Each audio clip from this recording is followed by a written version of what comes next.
28 April 2024 रोजी शेवगाव येथील लोकनेते श्री निलेश लंके यांच्या जाहीर प्रचार सभेत नॅशनलिस्ट काँग्रेस पार्टी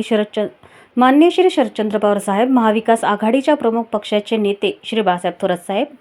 राहुरी तालुक्याचे आमदार श्री प्राजक्त तनपुरे तसेच सर्व प्रमुख नेत्यांच्या उपस्थितीत नगर दक्षिण लोकसभा अहमदनगर येथील अपक्ष उमेदवार डॉक्टर योगिता प्रवीण चोळके, प्राचार्य Arohi college of pharmacy Shirur Pune यांनी लोकनेते मान्य श्री निलेश लंके यांना जाहीर पाठिंबा दिल्यानं आगामी लोकसभा निवडणुकीत चुरस पाहायला मिळणार आहे। तसेच डॉक्टर योगिता ज्या जनसामान्यांमधील प्रभावी व उच्चशिक्षित महिला उमेदवाराच्या पाठिंब्यामुळे निलेश लंके यांचा विजय आणखी सोपा झाला असल्याचं मत सर्वांनी व्यक्त केलं।